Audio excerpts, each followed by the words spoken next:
Winnie knelt in the living room, crying and claiming she was the real heiress. Lucas stared at her face, which bore a 50% resemblance to his own, then turned a suspicious gaze toward me. I shouted, "Egg, are you itching for a spanking?" Lucas said awkwardly, "Dad, didn't we agree you wouldn't call me by that nickname in front of outsiders? I transmigrated into a novel about a real and fake heiress. My identity is quite unique. I'm the female lead's grandfather." Setting aside the fact that I, a girl, have transmigrated into an old man's body, the real problem is that by the time I arrived, this body was already on the verge of passing away. The sickbed was surrounded by people, including the original owner's good-for-nothing youngest son, Lucas, and his heavily pregnant wife, Bella, both wailing loudly by the bedside, apart from the memories left by the original body. I couldn't even lift a finger now, with a tilt of my neck, gone, in an instant.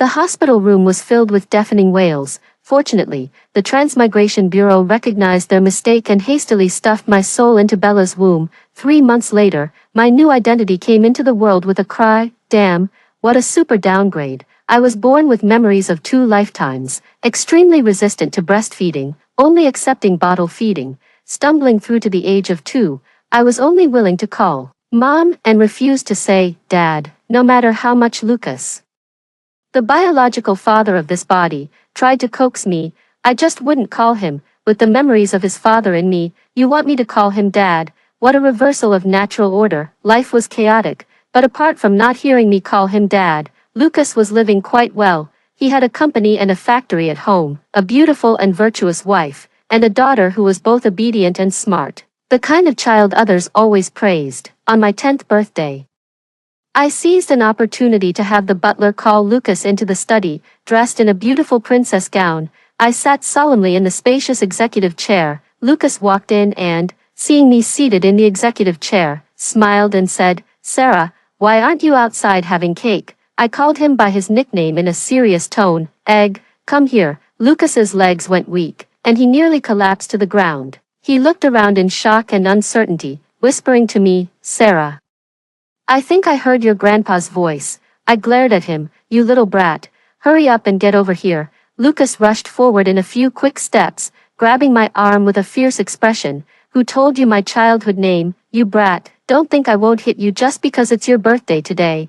I smacked the back of his head with a loud slap, furious and roaring, "I'm your father." Lucas rubbed the back of his head, grimacing in pain as he spoke. "Dad, if you're going to possess Sarah, could you at least give me a heads up? You scared me to death." Frowning, I said with utmost seriousness, "Heaven's secrets must not be revealed." Lucas subtly tested me with a few probing questions, but relying on the old man's memories, I passed with flying colors. After confirming my identity, he laid out the company's financial reports from recent years in front of me. "Dad, take a look. This is the empire I've built over the years." He even raised his head proudly, letting me take a good look at his achievement. I flipped through the report in front of me. It was indeed impressive, but with children, excessive praise will only inflate their egos. I put down the report and snorted, "Mediocre at best, but at least you didn't disgrace your old man." Undermining a child's confidence seems to be every father's specialty. Lucas has grown accustomed to this kind of rhetoric, understanding that SOSO actually means, not bad. After reminiscing about the past together, I stepped down from the boss chair, walked up to him with my hands behind my back, a hint of satisfaction hidden in my eyes. "Good job." With that, I closed my eyes and collapsed into his arms. From that day on, Lucas looked at me like a pie chart. His gaze held 30% affection, 30% admiration, and 40% complexity. I don't blame him. If my mother possessed my son, I'd feel complicated too. He seemed to understand why I was so smart and stopped micromanaging everything, even telling my mom Bella not to be too strict with me. One day, Lucas secretly took me to the Civil Affairs Bureau, pulled out our household register, and asked the staff inside, "Hello, can the head of the household be changed?" The staff member was taken aback. "Sir, who do you want to change the head of the household to?" Lucas patted me on the shoulder. "I want to change the household registration to her name."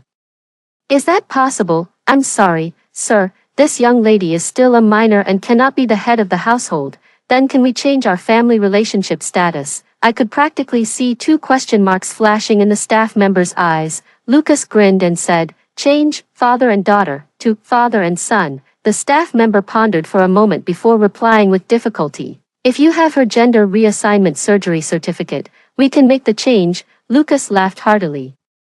No need, this is my dad. She's the father, and I'm the son. Finally, the two of us were chased out of the Civil Affairs Bureau by a security guard wielding a big broom. The good days passed quickly, and as I occasionally played the role of my grandfather, I grew to 18 years old. Lucas and I agreed that after tomorrow's banquet, we would tell my mom about how Grandpa's spirit could possess me. The night before the coming-of-age ceremony, Winnie knocked on the gate of my house. The security guard, seeing that she bore a 50% resemblance to Lucas, didn't dare to stop her too forcefully and let her in. Once inside, Winnie fell to her knees with a thud, crying her heart out. Mom, Dad, I am your real daughter. I am the real Sarah. Seeing her face, which bore a 50% resemblance to Lucas, Lucas and Bella exchanged glances. Bella's expression darkened, and she was on the verge of losing her temper right then and there. Lucas fell to his knees with a thud, clutching her thigh, wailing at the top of his lungs. Honey, let me explain. I don't know her. She must be a scammer. Winnie sobbed as she threw out the paternity test. I'm not a scammer. Woo-woo, see for yourselves. Bella took the paternity test, and the paper clearly stated, supports Lucas as the biological father of Winnie. She pressed the paternity test against Lucas's face. Come on, tell me, how do you explain this? How do you explain this? Lucas yanked the paternity test off his face, not even bothering to look at it. He walked up to Winnie and said coldly, you claim to be mine and Bella's daughter, then tell me, how did you know you were switched at birth? Winnie sobbed, my brother got sick and needed a blood transfusion, but our blood types didn't match, back then at Love Hospital. Only our two families had baby girls. My mom said we must have been switched at birth with your family. She made a compelling case, and Lucas subtly cast a suspicious glance my way. Clutching my chest, I collapsed onto the sofa. Lucas instantly reacted, calling over two security guards and instructing them to take Winnie home. Bella knelt beside me, continuously crying and shouting, Sarah, wake up, Sarah. Don't scare your mom like this. Not long after, I opened my eyes and shouted, Egg. Are you itching for a spanking? Lucas awkwardly said, Dad, didn't we agree you wouldn't call me by my childhood nickname? Bella's crying suddenly stopped as she widened her eyes to look at us, completely baffled by what I was up to. Lucas took Bella's hand and spoke gently. Bella, I know it's hard to believe, but this is really happening. Dad, he can possess Sarah's body. Bella truly lives up to being my mom. She accepted this matter in just 3 seconds, then, with astonishing speed, she displayed her maternal instincts. She grabbed Lucas's arm and asked anxiously, Dad, possessing Sarah's body, won't that have any negative effects on Sarah? Lucas may be a bit unreliable, but his love for his daughter is no less. He had asked me this question before, and now that Bella brought it up, I answered, Bella, I'm so happy Sarah has a mother like you. Don't worry, Sarah is my granddaughter. I would never harm her. I pulled a jade Buddha pendant from my collar. This is a consecrated jade Buddha that Lucas sought for Sarah. As long as she wears it, not only will she be safe, but it will also nourish her body. Bella let out a sigh of relief, looking at me with eyes filled mostly with care, but also a hint of complexity. With this small issue resolved, it was time to tackle the bigger problem. Thinking of Winnie who had just burst in, I coughed lightly, and Lucas instinctively straightened his posture. Meeting. The paternity test Winnie brought was placed right in the center of the coffee table. I sat in the single armchair, while Lucas and Bella, the couple, sat on the long sofa beside me. I took a sip of tea, cleared my throat, and looked at Lucas. Let's hear it. What's the deal with that girl just now? Before I could even finish speaking, Bella's delicate hand had already found its way to Lucas's waist.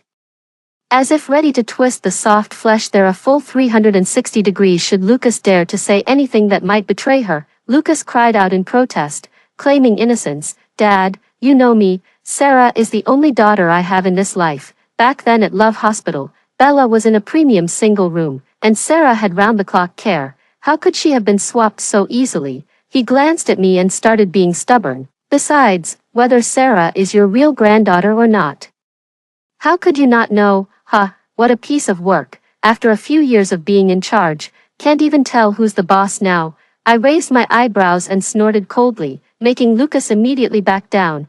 He shot several pleading glances at Bella. Bella was busy analyzing whether there were any loopholes in his words and didn't have time to pay him any attention. Seeing that his wife was no help and their precious daughter was still fast asleep, Lucas frantically racked his little brain, trying to find any flaws in Winnie's words or in this paternity test. He flipped through the paternity test report, took out his phone, and searched, "What materials are needed for a paternity test?" Lucas pointed at the phone screen as if he had discovered a new world. "I told you, she must be a fraud, Bella," and I leaned in to look, and the phone screen clearly displayed, "The materials required for paternity testing include valid identification, relevant marriage certificates, DNA samples, a testing application form, and a written application for private paternity testing." Lucas said confidently, "First of all, my household registration and ID card. Winnie can't get them. Secondly, I have absolutely no relationship with her mother. Again, she couldn't get close to me at all. Besides going to work, I only go home to spend time with my wife and daughter. There's no way she could obtain a DNA sample. Lastly, with just a face that vaguely resembles mine and an unverified paternity test certificate, she thought she could ruin Sarah's coming-of-age ceremony. What a joke, Dad. Do you think my analysis makes sense?" Lucas pushed his phone toward me, looking at me with hopeful eyes. "How should I put it? He's got some brains, but not much." I sighed, reached out my finger, and gave him a sharp knock on the head. Lucas covered his head and gave me an accusing look. "What did I say wrong, Dad?" "You're being unreasonable," I scoffed. "Got some nerve, trying to reason with your old man." Lucas fell silent, covering his forehead, a man pushing 50, yet clinging to his wife for comfort. Utterly pathetic to watch. I turned away to avoid the sight, pulled out my phone, and sent Lucas the WeChat contact of a private investigator I'd worked with before. "Use your head before acting, don't jump to conclusions. Find out the truth before deciding what to do." Winnie wouldn't dare show up at Sarah's coming-of-age ceremony the day before without backing. I won't say more. You should learn how to handle this yourself. To be honest, I truly admire the old man's way of dealing with people and situations. He truly deserves his reputation as a self-made tycoon who built a business empire from scratch. From his memories, I learned a great deal, including but not limited to corporate strategic management, subordinate balance management, financial analysis, and advanced parenting courses. Lucas's older brother and sister are both thriving in their respective fields. If the old man could see it, he would probably be very pleased. Only Lucas, more than capable, yet lacking in ambition and not quite sharp enough. All these years, if it weren't for his older siblings standing behind him and me secretly giving him extra help by leveraging the old man's legacy, he would at best be considered a mediocre boss who merely maintains the status quo. Watching him communicate with the private detective, I walked up to Bella and gave her a kind smile. "Bella, Lucas marrying you is the greatest blessing of his life." Bella smiled shyly. "Thank you, Dad. Being able to marry Lucas and give birth to such a well-behaved child like Sarah is also my greatest blessing." I sat down beside her. "You've worked hard all these years." With that, I slowly leaned back into the sofa, closed my eyes, and pretended to faint. By the time Lucas finished communicating with the private detective, I had already rubbed my eyes and sat up. Seeing the paternity test on the table, my eyes reddened. "Mom, I'm scared. What if I'm not your child?" Bella put her arm around my shoulder and said, sniffling, "It's okay, Sarah, don't be afraid. Don't listen to what outsiders say. You're a piece of my flesh and blood, and no one can take you away.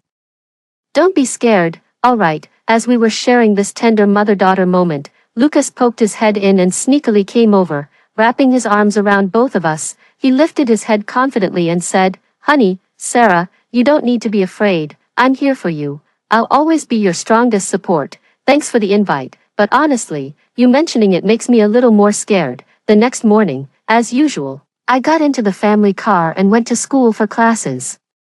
Having lived a second life, I didn't want to push myself too hard, so I didn't skip any grades. I attended classes step by step, maintaining my position as a top student, consistently ranking in the top 5 of my grade. When it came to academics, I preferred focusing on subjects I had wanted to study in my previous life but never had the chance to: skiing, diving, mountain climbing, skydiving. Whenever I want to learn something, Lucas and Bella always give me their full support. After the car stopped, I leisurely walked into the classroom with my backpack.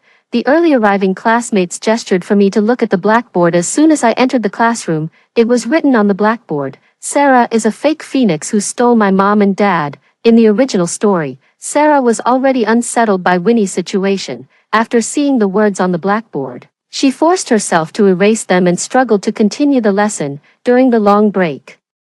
Those who had always disliked Sarah stood by her desk, calling her an old cuckoo usurping the magpie's nest, mocking and ridiculing her. "From now on, you're no longer our classmate. Enjoy what's left of your privileged life." At lunch, Winnie came over and threw a photoshopped paternity test in Sarah's face, yelling at her, "You're just a thief. You stole my parents. You stole my 18 years of life. You shameless thief." Sarah, who was already burdened with her own troubles, broke down under Winnie's relentless accusations and insults. She called Lucas and Bella in tears, asking them to take her home. On their way home, the car carrying Sarah and her family of 3 was rear-ended by a large truck, and Bella and Sarah, who were sitting in the back seat, were killed instantly. Lucas, who was in the passenger seat, was also critically injured and was only saved after several days of emergency treatment. A happy family of 3 was just destroyed by Winnie like this.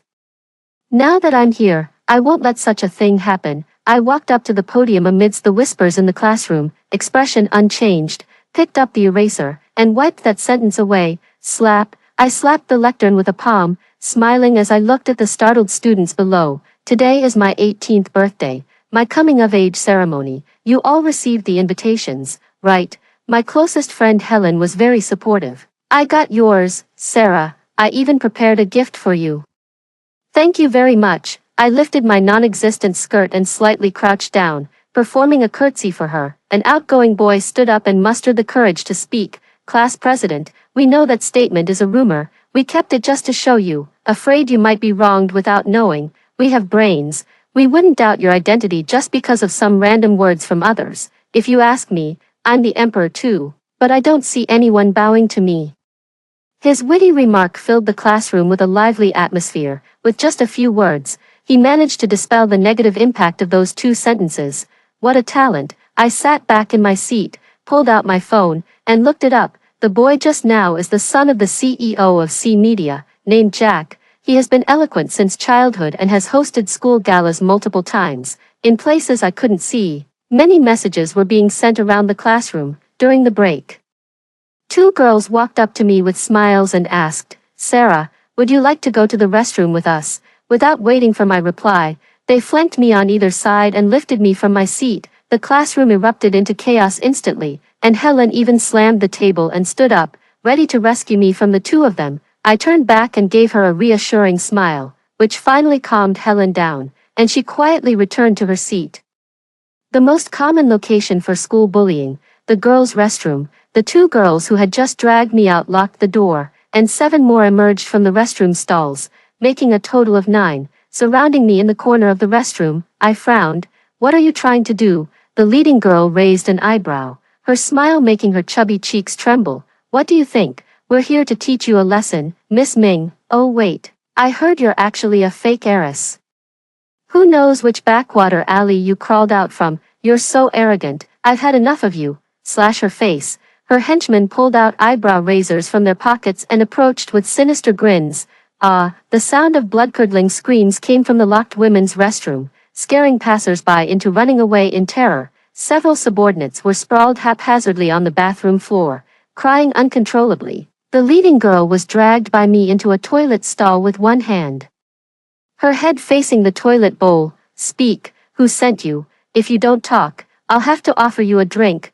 Clean and hygienic, of course." The girl initially remained defiant. "I won't say a word." "Oh ho. Still think you're someone who can't be intimidated by force." I directly pressed her head into the toilet, and she struggled like crazy, cursing wildly while flailing. "You dare. Believe it or not, I'll make you wish you were." Glug glug glug. I lifted her head with a smile. "Believe it or not what? You're dead, bitch." Glug glug glug. Only after she had drunk her fill did I let go, leaving her to sob and vomit over the toilet. "You don't have to tell me.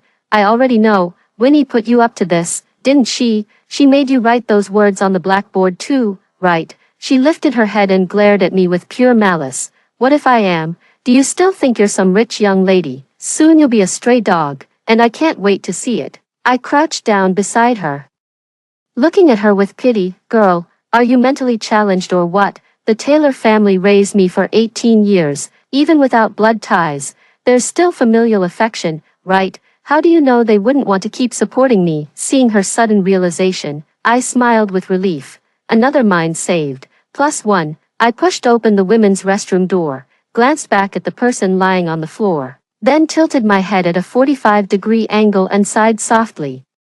The 8 people lying down trembled in fear. What did this mean? Only one person was walking out of this restroom alive today. Don't be ridiculous.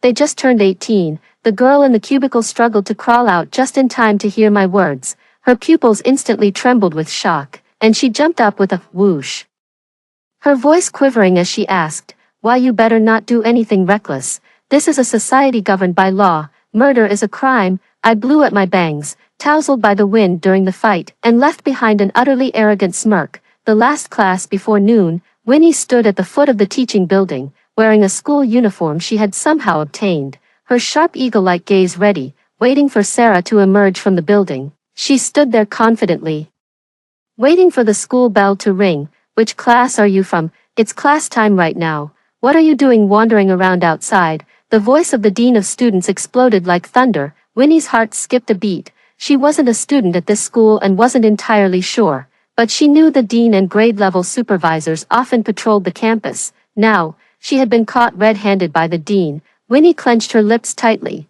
She couldn't afford to be caught.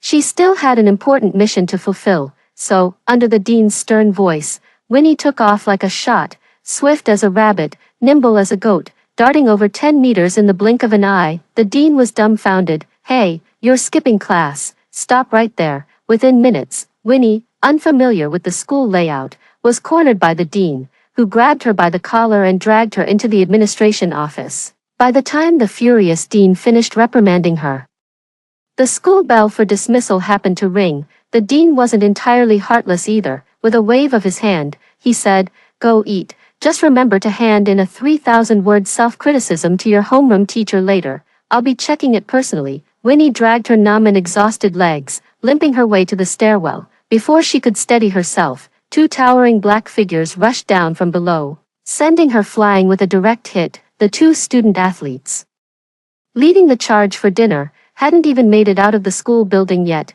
Now, they were kneeling on the ground, holding their lunch boxes, begging the unconscious Winnie not to die, wailing pitifully. By the time Winnie came to, clutching her head, the sky had already darkened. She frantically unlocked her phone. 99 plus missed calls, 99 plus new messages. Oh no, no, no, no. I waited for Winnie in the classroom all through lunch and the entire afternoon, right until school ended.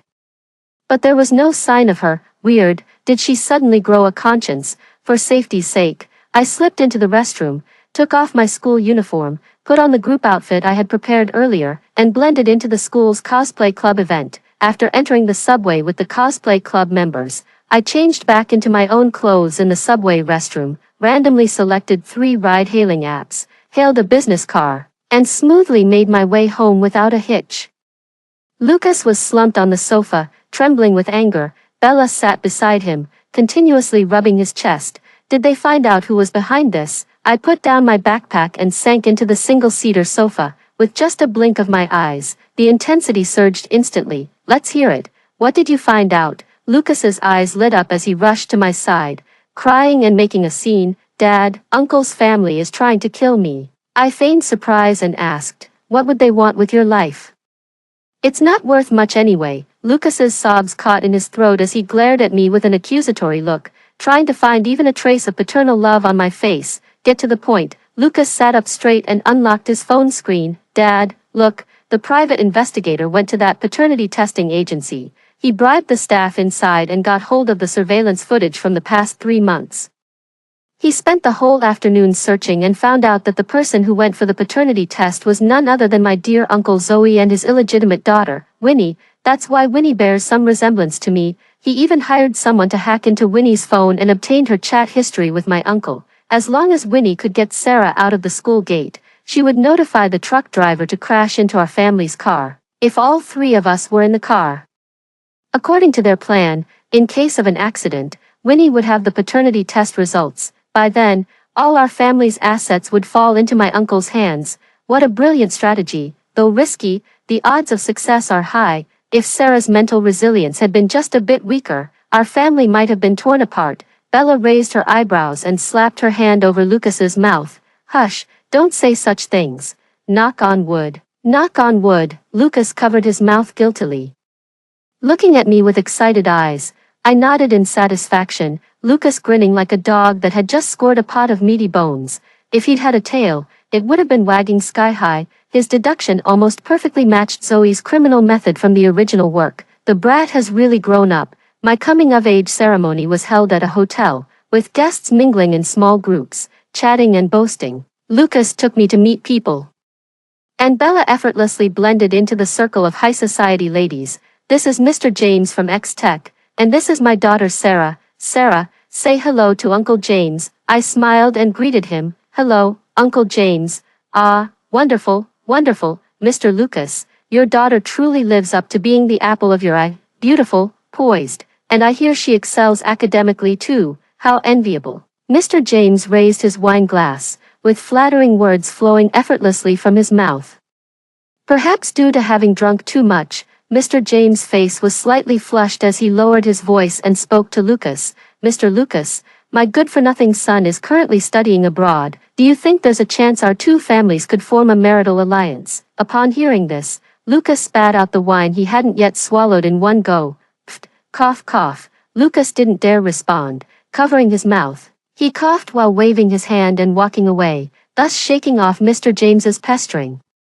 What a joke. Even if Lucas himself had to enter a political marriage, there was no way Sarah would be the one to do it. If the old man found out Lucas had married her off, he'd be hung up in the backyard and whipped like a spinning top, spinning around and whipping. OMG, can you believe it? Those sturdy 7 wolves belts. His dad managed to break 3 of them, back when he was a strapping young lad. He got beaten so badly he couldn't get out of bed for a month. Now he's almost 50. He just can't take that kind of pain anymore. Midway through the banquet, an uninvited guest suddenly barged in. Winnie walked in gracefully, wearing an identical dress to the one I had on. Her face, bearing a 50% resemblance to Lucas, silenced the banquet hall for a moment. Human nature is inherently drawn to gossip. Winnie's arrival turned the otherwise dull banquet into a lively spectacle. Whether men or women, everyone present chose a small group nearby to join the conversation. She smiled sweetly and walked up to Lucas. Sorry, I'm late. Lucas smiled. No, you're just in time. With that, Lucas grabbed her arm and led her into the spotlight. Winnie nervously smoothed her hair and flashed a sweet smile at the audience below. Today is my daughter Sarah's 18th birthday party. Thank you all for coming. At the same time, I'd like to formally introduce the person beside me. She is my uncle Zoe's illegitimate daughter, Winnie. Winnie's smile froze on her face, while Zoe, who had been watching the drama unfold below, also lost his composure. Lucas, what nonsense are you talking about? She's clearly your daughter. Lucas snorted coldly. My daughter, uncle, if you're so good at making things up, why don't you go weave a mat? He clapped his hands. And behind them, the chat records between Winnie and Zoe, along with surveillance footage sent by a private detective, were projected. On the screen, Winnie affectionately held Zoe's arm, calling him Dad repeatedly, which delighted Zoe, who in turn kept calling her good daughter. Now the truth is out. Winnie knelt on the ground in disgrace, while Zoe flushed with anger, her face red and neck thick. It's all fake. The video was photoshopped by you. Lucas sneered coldly. Whether the video was photoshopped or not doesn't matter. What matters is, Uncle, you might be spending your golden years behind bars. As soon as he finished speaking, several police officers approached. Zoe, come with us. Not just him, Winnie was also handcuffed and taken away. Actually, my feelings are a bit complicated. Ethically speaking, I should call Winnie my cousin. From a supernatural perspective, she should call me uncle. It's a bit confusing. After the not-so-perfect birthday party ended, Lucas stood at the door, seeing off all the guests. In the evening, the 3 of us sat around the coffee table, with Lucas and Bella clapping their hands and singing, "Happy Birthday," to me. I closed my eyes, fingers intertwined, but made no wish. Suddenly, a chill ran down my spine as a shadowy figure slipped into the back of my head. I was forced into a second-person perspective, watching the shadow's performance. I opened my eyes, filled with relief. Lucas, I have to go. Lucas's smile instantly collapsed, and he asked nervously, Dad, what's wrong?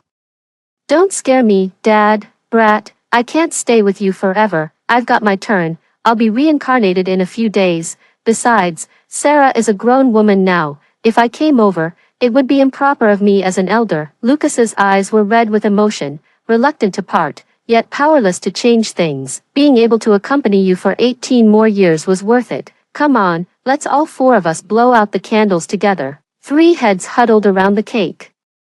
Blowing hard, the flames on the candles flickered out, leaving only faint wisps of white smoke drifting upward. I opened my eyes, dazed. The frail figure lying on the hospital bed when I first crossed over had transformed into a white-haired but spirited old man. He gave us a deep look, clasped his hands behind his back, and slowly disappeared into the darkness. Zoe was convicted of incitement to murder and attempted homicide, with multiple charges combined. She'll likely spend the rest of her days behind bars, sewing to pass the time. The drunk driver was sentenced to 5 years. Not only was Winnie under 18, but she also actively provided evidence, exposing all the crimes Zoe had committed, which helped offset her own punishment, resulting in a final sentence of only 2.5 years. I performed exceptionally well in the college entrance exam, scoring high enough to be admitted to the top-ranked 985 university in our province. After the scores were released, Lucas and Bella took me to burn a printed copy of the results as an offering to Grandpa. At the grave site, I sincerely kowtowed 3 times to the old man with genuine respect. His memories have been of immense help to me, and he was also a kind and benevolent old man. Not only did he not expose my little tricks, but he also provided a perfect conclusion to my 18-year acting career. After the memorial, our family of 3 stood by the grave for a long time before slowly leaving as the sun set. The kindly little old man on the tombstone seemed to smile even more cheerfully. After hearing the story above, what are your thoughts? Feel free to share your opinions in the comments section. Looking forward to hearing from you. If you liked this story, don't forget to like